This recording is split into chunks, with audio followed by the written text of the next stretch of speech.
Gold, trusted gold buyers. మీరు తాకట్టు పెట్టిన బంగారాన్ని విడిపించి ఈ రోజు ఉన్న మార్కెట్ ధరకు కొనబడను. బాబా గారు చిన్నప్పుడు నాకు బాబా గారు అంటే ఇష్టం ఉండేది కాదు నా చిన్న వయసులో. అప్పటికే బాబా పాపులర్ అంటే సత్యసాయి బాబా గారు అంటే పుట్టపర్తి సత్యసాయి బాబా. పుట్టపర్తి సత్యసాయి బాబా గారు అంటే నాకు ఎందుకో ఒక పెద్ద ఫీలింగ్ ఉండేది కాదు. పైగా ఆయన సిల్క్ బట్టలు లేకపోతే మంచి ఉయ్యాల్లో బంగారు ఉయ్యాల్లో ఒకటాలు ఇవన్నీ చూస్తే నాకు ఎందుకో నచ్చేది కాదు. తర్వాత అదే ఎన్టీ రామారావు ఒకసారి ఒక సినిమాలో ఏదో ఆయన సినిమాలోనే సత్యనారాయణ గారు చేశాడు. ఆ జుట్టు గుట్టు పెట్టి దొంగ బాబా లాగా చేశాడు. దాని మూలంగానే ఏదో మొత్తం మీద ఇంప్రెషన్ లేదు. ఓసారి అనంతపురంలో బాబా గారి కాలేజీ సత్యసాయి కాలేజీ ఉంది. ఆ కాలేజ్ స్టూడెంట్స్ వచ్చి మా యూనివర్సిటీకి మీరు రావాలండి అనిపించారు. సరే వెళ్ళాను అక్కడికి. వెళ్ళిన తర్వాత అక్కడ కూర్చున్న తర్వాత ఏంటయ్యా మీ కాలేజీ ఏంటి, మీ పరిస్థితులు ఏంటి, ఏమైనా గొడవలు జరుగుతూ ఉంటాయా, స్ట్రైకులు గీకులు ఏమైనా చేస్తారా, మీ లెక్చరర్స్ ఎలా ఉన్నారు అని చెప్తే, సార్ మిగిలిన కాలేజీలన్నీ వేరు, మా కాలేజీ వేరండి. నా కాలేజీలో అసలు ఎక్కడ స్ట్రైకులు అనేవి ఉండవు, అల్లర్లు అనేవి ఉండవు, డిబార్లు అనేవి ఉండవు, సస్పెండ్లు అనేవి ఉండవు, ఆడపిల్లలు మగపిల్లల్ని ఏడిపించడం కానీ మగపిల్లలు ఆడపిల్లలు ఎట్లా కానీ ఇలాంటివి ఏమీ ఉండవు. మా లెక్చరర్స్లో అందరినీ కూడా మేము చాలా గౌరవిస్తాం. వాళ్ళు కూడా మమ్మల్ని చాలా ప్రేమగా చూస్తారు. వీటన్నిటికీ కారణం బాబా గారు అని బాబా గారు మాకు నేర్పిన విధానం అండి ఇది. మీకు కాలేజీలో ఫీజులు అంటే మాకేం ఫీజులు ఉండవండి. మీకు భోజనం హాస్టల్ ఇదంటే అందరూ ఇక్కడే పెడతారు, ఫ్రీగా పెడతారండి. మరి బాబా గారు ఎప్పుడైనా వస్తారా మీకు ఈ కాలేజీ కన్నా? అప్పుడప్పుడు వస్తారండి. వచ్చినప్పుడు కూడా చాలా నిశ్శబ్దంగా వచ్చి క్లాస్ రూమ్ జరుగుతా అంటే అట్లా బయట నుంచి టెస్ట్ ఒకటి అలా తొంగి చూస్తారండి. ఆయన ఎవరన్నా ఇటు దండం పెడితే అంటారు, డిస్టర్బ్ అవ్వదు, క్లాస్ ఇది అవ్వకూడదు, అలా చూసేసి అట్లా వెళ్ళిపోయి వెళ్తారు. తర్వాత అంతా అయిన తర్వాత మేమందరం వెళ్ళి కలిసినప్పుడు మమ్మల్ని పలకరిస్తారు. ఆయన మీ భోజనాలు ఎలా ఉన్నాయి, భోజనాలు బాగానే ఉంటాయా, మీ లెక్చరర్స్ అందరూ బాగానే చేస్తారా, ఇవన్నీ అడుగుతారు. ఆ మెస్లోకి వెళ్ళి ఆ వంట వాళ్ళందరినీ కూడా ఏమైనా సమస్యలు ఏమైనా ఉన్నాయా, మీకు అన్ని వస్తువులు కావాల్సినవి కూడా సార్ అన్ని ఖచ్చితంగా ఇస్తున్నారా, ఇవన్నీ అన్నీ అడిగేసి వెళ్ళిపోతారండి అన్నాడు. అబ్బా నిజంగా ఇది చాలా గొప్ప విషయం కదా అనుకున్నాను. తర్వాత ఆయన ప్రతి సంవత్సరం కూడా ఒక్కొక్క జిల్లాని అడాప్ట్ చేసుకొని దత్తత తీసుకొని దానికి తాగునీటి సౌకర్యం ఫ్రీగా మొత్తం ప్రతి గ్రామానికి చేసేయడం. చాలా కరువు జిల్లా కదా కరువు జిల్లాలు కొత్త రాయలసీమనే కాదు, రాయలసీమలో చేశారు, సర్కార్ ఆంధ్రప్రదేశ్లో చేశారు, తెలంగాణలో చేశారు. దత్తతగా తీసుకుంటారు. అది దత్తత చేసుకొని ఫ్రీగా వాటర్ ఇస్తున్నారు. అలాగే హాస్పిటల్, ఒక అద్భుతమైన హాస్పిటల్ పుట్టపర్తిలో కట్టి ఆ హాస్పిటల్లో ముందుగా రిజిస్టర్ చేసుకోవాలి. ఎవరైనా తెలుసుకున్నా వెళ్ళి రిజిస్టర్ చేసుకుంటే వాళ్ళకి ఇదిగో బాబు మీది ఈరోజు వచ్చింది మీరు రండి, ఫ్రీగా వాళ్ళకి వైద్యం చేస్తున్నారు. ఇందులో ధనవంతుడికైనా ఒకటే ఫీలింగు, ఒకటే గౌరవం, సామాన్యుడికైనా ఒకటే గౌరవం, పెద్ద చిన్నది కూడా లేదు. అట్లా చూస్తున్నారు. అప్పుడు అనిపించింది దేవుడు అంటే ఇంక వేరే ఎవరు ఉంటారు, దైవం మానుష రూపేణ అంటారు కదా, అంతేగా ఈయనే ఒక దైవం. ఎందుకంటే చదువుకోవడానికి విద్యను బ్రహ్మాండంగా ఇస్తున్నారు, ఫ్రీగా భోజనం బ్రహ్మాండంగా పెడుతున్నారు, అలాగే వసతి ఇస్తున్నారు, మళ్ళీ అలాగే వైద్యం, అనారోగ్యం వస్తే వైద్యం చేస్తున్నారు, నీరు ఇస్తున్నాడు, తాగడానికి నీరు ఇస్తున్నారు. ఎందుకంటే గొప్ప వ్యక్తి ఉంటాడు దేవుడు అంటే. అప్పుడు ఆయనలో మీకు దైవం కనిపించాడు. ఆయనలో దైవం కనపడింది. అప్పటి నుంచే రోజు మావిడ నా పెళ్ళైన తర్వాత మావిడ సత్యసాయిబాబా గారికి షిర్డీ బాబా గారికి కూడా మంచి భక్తులు. మీరు బాబాని ఎప్పుడైనా కలిశారు సార్? పుట్టపర్తి చెప్తా. అదే మా ఆవిడ పెళ్ళైన తర్వాత అప్పుడు ఈ హనీమూన్కి వెళ్ళే అంత స్తోమతలు కూడా లేవు, కాలమాన పరిస్థితులు కూడా. ఎటన్నా బయటికి వెళ్ళొద్దామన్న రోజులు మెడ్రాస్ కానీ తిరుపతి కానీ విజయవాడలో ఉండేవాళ్ళు. అప్పుడు మీరు విజయవాడలో ఉండేవాడు. విజయవాడ బిజినెస్లో ఉండేవాళ్ళు. Kisan engineering company, rice business కూడా. రైస్ కాదు, మన ఎలక్ట్రిక్ మోటార్స్, ఆయిల్ ఇంజన్స్, అది బిజినెస్, దాంట్లో ఉండేవాడు. అప్పుడు నాకున్న కెపాసిటీకి నాకున్న అందులో మొట్టమొదటి ఉద్యోగస్తుడిగా చేరాను, వనరులు ఆర్థిక మేనేజింగ్ అంటే వర్కింగ్ పార్ట్నర్గా. సరే దాని మూలంగా తిరుపతి కానీ మెడ్రాస్ కానీ వెళ్దామంటే నాకు ఏమొద్దండి, నాకు మీకు ఎప్పుడు వీలైతే అప్పుడు పుట్టపర్తి తీసుకెళ్ళండి అంతే కోరిక. వెళ్దాంలే అన్నాం. కానీ ఆ బిజీలో నేను అన్ని రోజులే వెళ్ళా. తర్వాత సినిమా కోసం అయ్యి మెడ్రాస్ వచ్చాం. మెడ్రాస్లో వచ్చిన తర్వాత బాగా బిజీ ఆ రోజుల్లో. ఎక్కడెక్కడో అవుట్డోర్కి వెళ్ళిపోవడం, రావడం, చేయటం. ఎప్పుడైనా మధ్యలో ఆవిడ గుర్తు చేసినా కూడా చూద్దాంలే, టైం పర్మిట్ టైం పర్మిట్ చేయట్లా. ఇన్నిసార్లు అడుగుతాను, మనం చూపించలేకపోతున్నామే అని అనుకొని ఒక రోజు అంజలీదేవి గారిని అడిగా. ఆవిడ పరమ భక్తురాలు. ఆ పరమ భక్తులారు గారు ఆ పైగా ఆవిడ ఇంటి పక్కన పెద్ద సైట్ అది ఇచ్చి బాబా గారి ఇది కూడా కట్టారు అక్కడ. అప్పుడు ఆవిడని అడిగా, అమ్మ అంజమ్మ, మా ఆవిడకి బాబా గారు అంటే చాలా ఇష్టం. మా పెళ్ళి అయిన దగ్గర నుంచి కూడా అడుగుతుంది. ఇప్పుడు మాకు పెళ్ళి అయ్యి కూడా 20 ఏళ్ళు అయిపోయింది. 20 ఏళ్ళైనా మీరు తీసుకెళ్ళలేకపోయాను.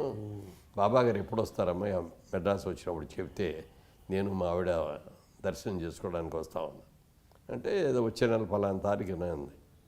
ముందు రోజు కూడా ఆవిడ ఫోన్ చేసి, మురళీమోహన్ గారు మీరు చూస్తా అన్నారు కదా, బాబు అనేది ఆవిడ, నేను మురళీమోహన్ గారు అనేది కూడా, బాబు నువ్వే బాబా గారి దగ్గరికి వస్తా అన్నావు కదా నువ్వు మీ ఆవిడ, రేపు రండి, మన ఇంటి పక్కనే ఇది అక్కడే ఉంటారు, పెద్ద ఇదిలా ఉంది, పెద్ద దాన్ని ఏమంటారు ఆశ్రమంలో కట్టి చాలా పెద్దది, అక్కడికి రండి అన్నారు. వెళ్తే వెళ్ళగానే అందరికి నెల మీదే కూర్చున్నారు. ఎండలో లేదు, నీడ లేదు, ఏం లేదు, అందరూ ఒకటే ప్లేస్, ఒకే ఇది లైన్లుగా కూర్చున్నారు సిస్టమేటిక్గా. ఎవరు నోట్లోంచి మాట బయటికి రాట్లా, ఎవరు అట్లా ధ్యానం చేసుకుంటూ కూర్చున్నారు. లోపల బాబా గారు వచ్చారు. అట్లా అంటున్నారు, ఎవరికైనా నచ్చిన వాళ్ళకు ఉంటే ఇట్లా అని విభూతిస్తున్నారు. అలా నడుచుకుంటూ వచ్చారు మా దగ్గర కూడా. రాగానే అలాగే చూస్తున్నాం. ఊరినే ఒకసారి అలా చూశారు అని వెళ్ళిపోయారు. ఇంటికి వెళ్ళాక మా ఆవిడని అడిగాను, తృప్తిగా ఉందా అని. తృప్తిగానే ఉంది కానీ ఎక్కువసేపు చూడలేకపోయాను. ఆవిడకి విపరీతమైన ఇది అనుకున్న తర్వాత ఇక్కడికి మెడ్రాస్ షిఫ్ట్ నుంచి హైదరాబాద్ షిఫ్ట్ అయిపోయాం. షిఫ్ట్ అయిన తర్వాత ఒక రోజున అంజలీదేవి గారు ఫోన్ చేశారు. నాన్న ఎక్కడున్నావు? అమ్మ హైదరాబాద్లోనే ఉన్నాను. అదే బాబా గారు నాకు సీరియల్ తీయటానికి అనుమతి ఇచ్చారు. నాకు పర్తి బాబా షెడ్డి బాబా అని చెప్పి పేరుతో మేము తీస్తున్నాం. అది దాంట్లో ఒక క్యారెక్టర్ నువ్వు కూడా చేస్తే బాగుంటుంది అనుకొని ఫోన్ చేశాను అంది. అమ్మ ఇంతకంటే గొప్ప ఆనందం ఇంకా ఏముంది, తప్పకుండానమ్మా అన్న. నీ ఏ క్యారెక్టర్ అమ్మా అంటే బాబా గారి అన్న వేషం. బాబా గారి అన్న వేషం అండి, చాలా మంచి వేషం. అంటే అన్న తమ్ముణ్ణి బాగా ఇది చేయడం కోసం బాగా కోపడి తిట్టి, కరణం సుబ్బమ్మ గారు ఒక ఆవిడ అన్నగారు, ఆయన బాబాని బాగా నడిపించిన వ్యక్తులు అని అంటే తప్పకుండానండి అన్న. అంటే షూటింగు పుట్టపర్తిలోనే బాబా. అలాగేనమ్మా, కానీ ఒక కండిషన్ అయితే, మీరు డబ్బులు నాకు ₹1 కూడా మీరు ఇవ్వకూడదు. బాబా గారికి భక్తిగా నేను చేసుకున్న దానిలాగా నేను ఫీల్ అవుతాను. నాకు ఏం ₹1 వద్దు. హైదరాబాద్ నుంచి అనంతపురం కూడా నా కారులో నేను వస్తాను, నా పెట్రోల్ నేను కొట్టించుకుంటాను. అక్కడ నా భోజనం తింటాను. ఎక్కడనంటే అది ఏం అక్కర్లేదు, లోపలే స్వామివారి కాటేజీలు ఉన్నాయి, అక్కడ మనకి ఇస్తారు. భోజనం కూడా అక్కడే కంప్లీట్గా భోజనాలు అక్కడే పెడతారు. వెళ్ళాము. మొదటి రోజు వెళ్ళాము. రాఘవేంద్రరావు గారు వాళ్ళు కూడా వచ్చారు, జమున్ గారు, సుశీల గారు, అందరూ వచ్చారు, చాలామంది వచ్చారు ఆర్టిస్టులు. అందరం కలిసి వెళ్ళాము. గుమ్మడి గారు తాతగారి వేషం, అంజలీదేవి గారేమో బాబా గారి తల్లి వేషం, ఇంకా అయ్యో అట్లా ఉన్నాయి. నేను అన్నగారి వేషం. మొదటి రోజు పూజ అన్నారు. పూజ దగ్గరికి వెళ్ళాము అందరం కూడా. బాబా గారు వస్తున్నారు. ముందు ఆయన ఆ ఏనుగు, ఆయన ఏదో అంటారు, పేరు ఏదో మర్చిపోయింది దాని పేరు, బాబా గారు ఏనుగు వస్తుంది అది ముందు వస్తాను. దాని పక్క నేను వస్తున్నారు. చక్కగా అక్కడికి వచ్చారు. మంచి కాషాయ బట్టల్లో ప్రశాంతంగా వచ్చారు. అందరూ నమస్కారం పెట్టాం. కూర్చోండి అన్నారు. ఆ కార్యక్రమం, ఆ క్లాప్ అన్నీ జరిగినాయి. ఇవన్నీ జరిగిన తర్వాత మమ్మల్ని అందరినీ పిలిచాడు. దగ్గరికి వెళ్ళిన తర్వాత అక్కడ కూడా భక్తులు అందరూ ఇట్లా వరుసలో కూర్చొని ఉన్నారు చాలామంది. అట్లా తీసుకొని వాళ్ళ మధ్యలోకి తీసుకెళ్ళారు మమ్మల్ని కూడా. మేము కూడా ఆయనతో కలిసి నడిచాము. ఇదిగో ఈయన మా తాతగారు గుమ్మడి గారిని చూపించారు, మా నాన్నగారు కాంతారావు గారిని చూపించారు, మా అమ్మగారు అంజలీదేవి గారిని చూపించారు, ఇదిగో ఈయన మా అన్నయ్య గారు మురళీమోహన్ గారు అని చూపించారు. అది చూపించగానే అసలు ఏటో ఆయన మన అన్నగా భావిస్తున్నాం ఒకటి. తర్వాత ఆయనతో పాటు కలిసి నడవటం, చూస్తేనే చాలు అనుకున్నాం. మాకు ఆయనతో కలిసి నడవటం, ఆయన మా గురించి ఇన్ని చెప్పటం, ప్రజలు భక్తులకి అందరికీ చాలా అసలు ఆయన మనల్ని ఓన్ చేసుకోవటం. ఓన్ చేసుకోవటం అయిపోయింది. అప్పుడు అది ఓపెనింగ్ జరిగింది. ఈ షూటింగ్ రేపు పొద్దు నుంచి అండి అని చెప్పారు డైరెక్టర్ వచ్చి. వెళ్ళిపోడు ఇచ్చిన గెస్ట్ హౌస్లో ఉన్నాం. రాత్రి 10ంటికి అంజలిదేవి గారు బెల్ కొట్టారు. బెల్ కొడితే వెళ్ళి తీసి ఏంటమ్మా ఇప్పుడు వచ్చి బెల్ కొట్టారు అన్న. ఏం లేదు, ఇందాక బాబా గారిని కలిశాను, ఆయన ఒక మాట అన్నారు, మీతో చెప్పమన్నారు. ఏంటమ్మా అన్న. ఏం లేదు, వాళ్ళ అన్నయ్య గారికి మీసాలు ఉండవట, మీకు అభ్యంతరం లేకపోతే మీసాలు తీస్తారేమో కనుక్కోండి అన్నారు. ఏది అభ్యంతరం లేకపోతే అంటే తీసేయమని కాదు, అదే తీయటానికి అవకాశం ఉండి ఆయనకి అభ్యంతరం లేకపోతే తీస్తారేమో కనుక్కోండి. గౌరవం ఏంటో ఎదుటి మనిషికి ఆ మాట చెప్పారు. అయ్యో అదేం మాటమ్మా, ఆయన అడిగితే ఇట్లా పీకోసి పళ్ళెల్లో పెట్టి మన్నా ఇవ్వడానికి సిద్ధంగా ఉన్నాను, మీసాలదే ఉందమ్మా అని చెప్పి పొద్దున్న ఎర్లీ మార్నింగ్ లేచి మీసాలు ఈయన తీసేసి స్నానం చేసి గెటప్ వేసుకొని బాబాగారి దగ్గరికి వెళ్ళి ఆ పంచి ఆ రోజుల్లో అట్లా అది ఆ పాత గెటప్ వెళ్ళంగానే నన్ను చూశారు. చూసి లోపలికి పిలిచారు. లోపలికి వెళ్ళిన తర్వాత ఇప్పుడు మీరు మా అన్నయ్య లాగా ఉన్నారు కానీ మా అన్నయ్య క్యారెక్టర్ నిజంగా చెప్పాలంటే కొంచెం నెగిటివ్ క్యారెక్టర్ లాంటిది. కానీ మా అన్నయ్య గారి పిల్లలు, వాళ్ళ మా కూతుళ్ళు, కొడుకులు, మనవరాళ్ళు అందరూ ఉన్నారు ఇప్పుడు ఇక్కడ, అందరూ ఇక్కడే ఉంటారు. ఈ సీరియల్లో మా అన్నయ్యని కొంచెం కఠోరంగా ఉంటాడు, నా పట్ల చాలా ఇదిగా ఉంటాడు అనే సంగతి చేస్తే వాళ్ళందరూ బాధపడతారు. అందుకని దాన్ని ఎలా బ్యాలెన్స్ చేసుకుంటావో బ్యాలెన్స్ చేసుకొని చెయ్యి అన్నారు. అలాగేనండి, తప్పకుండా డైరెక్టర్తో రైటర్తో కూర్చోబెట్టి, ఏమండి నేను సినిమా అంతా అలా చేస్తా, క్యారెక్టర్ మీరు ఎలా చెప్తే అలా చేస్తా, కానీ నా కోసం ఒక సీన్ రాయండి. ఆ సీన్లో ఏంటంటే భార్య వచ్చి నన్ను అడుగుతుంది, ఎందుకండి మీ తమ్ముడి పట్ల మీరు అంత గట్టిగా ఉంటారు అని అడుగుతుంది. అంత కఠినంగా ఎందుకు కఠినంగా ఉంటారు అని అడిగితే, పిచ్చిదానా ఆడంటే నాకు ఎంత ప్రేమో నీకేం తెలుసు, కానీ నా ప్రేమను నేను బయటికి చెప్పలేను. నేను చెప్పి చనువు ఇచ్చాను అనుకో, అప్పటికే ఆడు చదువులు కాలేజీలు ఇది లేకుండా వెళ్ళిపోయి ఇది చేస్తున్నాడు, క్రమశిక్షణ లేకుండా పాఠాలు నేర్చుకోకుండా ఆడిని గొప్ప తహసీల్దార్ని చేయాలని నాకు కోరిక, అందుకే ఇంత గట్టిగా ఉంటున్నానని చెప్తాను అని మొత్తం ఓవర్ బ్యాలెన్స్ చేసేసారు పాత్రని. అది అద్భుతంగా పండింది. అది మర్నాడు అంజలిదేవి గారు వెళ్ళి చెప్పారు, ఇట్లా చెప్పారండి ఇదండి, పిలిచి చాలా బాగా చేసావు అని చెప్పి చేశారు. ఆయన అందరినీ బంగారు అనిపిస్తారు, నన్ను కూడా అట్లాగే బంగారు అని పిలిచేవారు. వచ్చి ఇప్పుడు లోపలికి వెళ్ళంగానే ఆయన కుర్చీలో ఉంటారు, అందరూ ఇట్లా కింద కూర్చుంటారు. గుమ్మడి గారు వస్తే మాత్రం ఆయన కుర్చీ తెప్పించి కుర్చీలో కూర్చోబెట్టారు. ఆయన పెద్ద ఆయన. నేను ఆయన దగ్గరికి వెళ్ళి ఆ కుర్చీ పక్కనే కాళ్ళ దగ్గర కూర్చునేవాడిని. ఆయన భుజం మీద చేసి ఇట్లా అంటూ బంగారు అంటూ ఉండేవారు. ఒక రోజున అడిగారు ఆయన, మా అమ్మగారిని నాన్నగారిని కూడా తీసుకెళ్ళా, నాన్నగారిని కుర్చీలో కూర్చోబెట్టారు, మేమందరం కింద కూర్చున్నాం.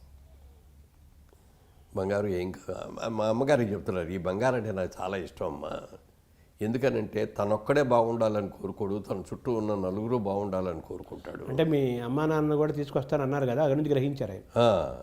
అదే తీసుకెళ్ళినప్పుడు అప్పుడు అన్నారన్నమాట ఆయన, తనొక్కడే కావాలని కాదు, బాగుండాలని కాదు, తన చుట్టూ ఉన్న వాళ్ళందరూ కూడా బాగుండాలని కోరుకుంటాడు, అందుకే ఈ బంగారు అంటే నాకు ఇష్టం అండి అన్నారు. స్వామి దయ్యా అని, స్వామి నాకు ఒక కోరిక ఉంది అన్న. అడగవయ్యా, నీకేం కావాలో అడుగన్నా. ఏం కావాలి నీకు? నాకు ఏమీ వద్దండి, తరచుగా నేను ఇక్కడికి రావడానికి వీలుగా ఉండేటట్టుగా నాకు ఇక్కడ స్థలం ఇస్తే కాటేజ్ కట్టుకుంటానండి. నాకు ఎప్పుడు ఖాళీ వస్తే వచ్చి అక్కడ కాటేజీలో ఉండి మీ దర్శనం చేసుకుంటాను. బంగారు, నీకు వేరే కాటేజ్ ఎందుకు, నీకు ఇక్కడ ఉంది కాటేజ్, హృదయమే కాటేజ్, ఈ కాటేజ్ నీదే, నువ్వు ఎప్పుడు కావాలంటే అప్పుడు రా, ఇక్కడ మా కాటేజీలో ఉండు, మా భోజనం తిను, అన్నీ చేయి, నీకు ఎన్ని రోజులు కావాలంటే అన్ని రోజులు ఉండు అన్నారు. అలా వెళ్ళారా మీరు? అలా వెళ్ళారా? తర్వాత వెళ్తాను, చాలాసార్లు వెళ్ళాను.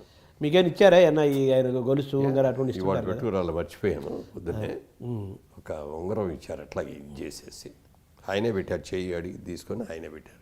కరెక్ట్గా సరిపోయిందండి, సైజు నా కోసమే చేసినట్టుగా ఉంది.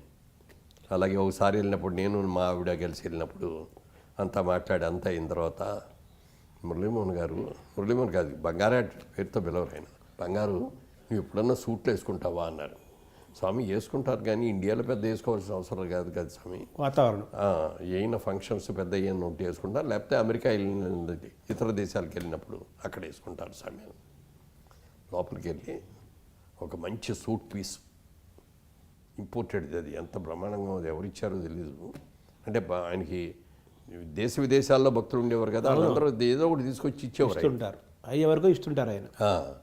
అది ఇచ్చి మావిడికి ఒక పట్టుచీర తీసుకొచ్చి పట్టుచీర ఇచ్చి చేశారు.